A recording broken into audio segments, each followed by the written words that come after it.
Shalom, salam sejahtera di dalam nama Tuhan Yesus Kristus. Tetap bersama saya, Pendeta Binsar Sianipar, BBS, dari Gereja Alkitab Allah Esa. Kali ini kita akan lebih fokus ya. Kalau saya kasih tema, Yesus memberitakan Injil. Bingung kan? Bingung. Di luar sana yang bingung, bukan Bapak Ibu. Kalau Bapak Ibu kan menyembah Yesus, jadi tidak mungkin bingung. Ya. Di samping nama Bapak Ibu tercatat dalam kitab kehidupan, juga pikiran Bapak Ibu dan saya dibukakan sehingga mengerti kitab suci, ya kan? Nah, temanya Yesus memberitakan Injil. Ya. Masa iya sih? Ya. Yesus memberitakan Injil Matius, Injil Markus, Injil Lukas, Injil Yohanes. Bukankah pada saat Yesus masih hidup sebagai manusia, kitab-kitab itu belum, ya, yang dipahami sebagai Injil itu belum diterbitkan, ya kan? Setelah Yesus mati baru diterbitkan, baru ditulis, lalu diterbitkan. Jadi bagaimana mungkin Yesus memberitakan ya, Injil Matius, Markus, Lukas, Yohanes? Nah, ini yang harus dipahami,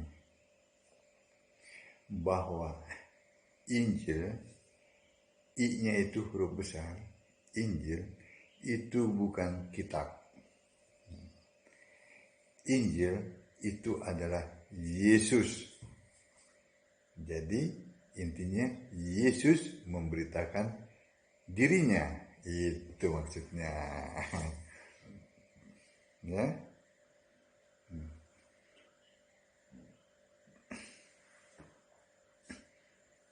Meskipun kedengarannya aneh, ya, hati mereka tetap tidak bisa dibuka.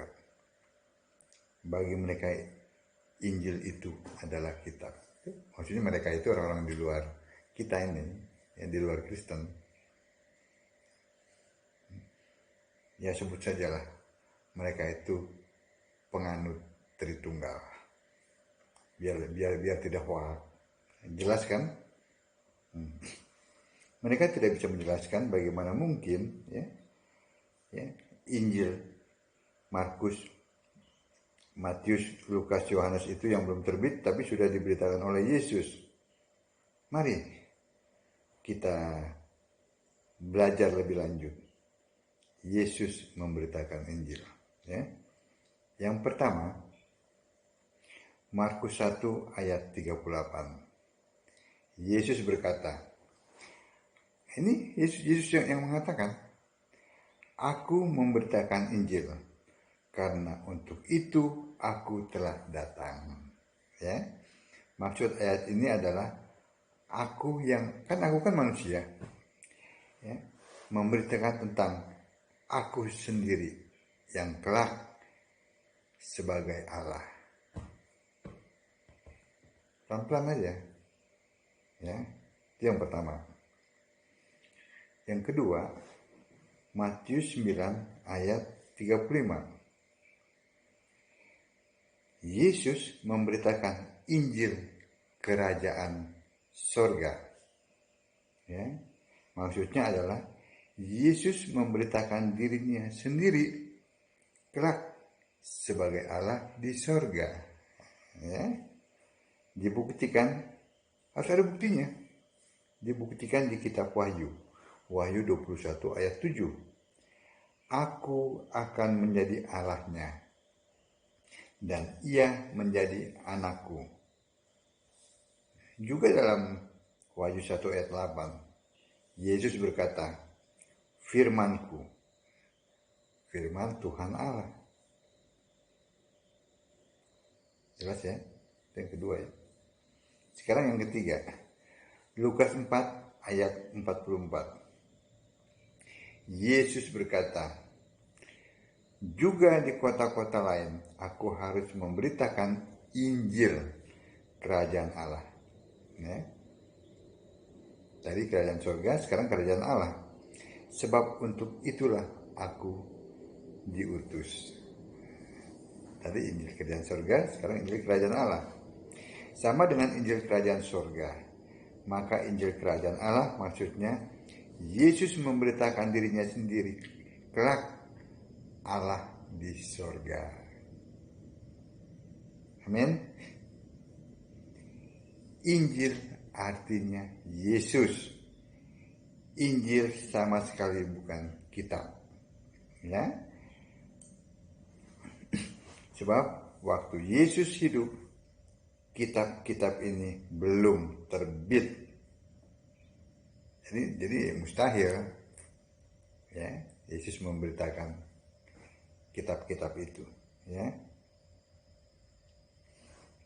Nah, sekarang contohnya, ketika sedang memperingati Natal, ya, kelahiran Yesus, ya, Yesus yang bayi itu, ada namanya Injil Anak Allah. Ya, Injil Anak Allah itu menjelaskan mengenai Yesus yang masih bayi itu.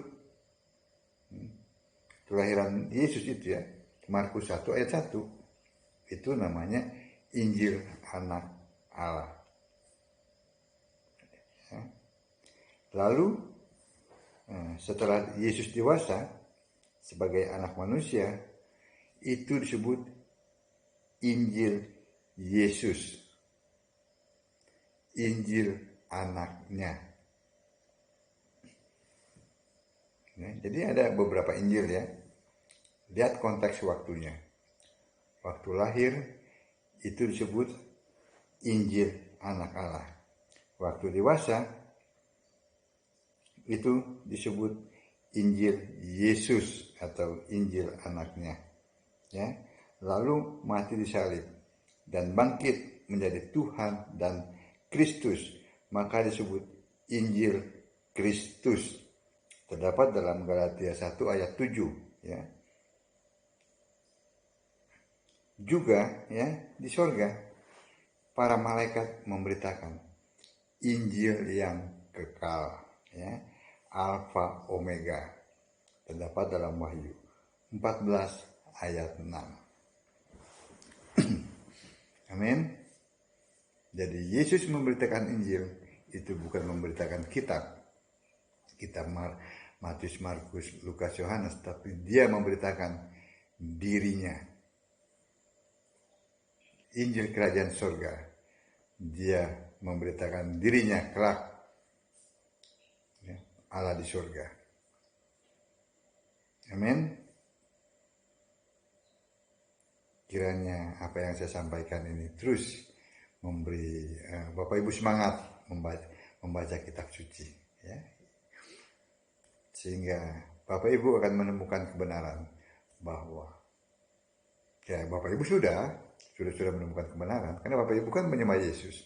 Yang di luar sana saya menghimbau untuk membaca kitab suci Alkitab sehingga dapat menemukan Allah yang sebenarnya yang ada di Alkitab, yaitu Yesus Kristus, satu-satunya Allah yang benar, Allah segala masa, sebelum segala abad, sekarang dan sampai selama-lamanya. Amin. Shalom.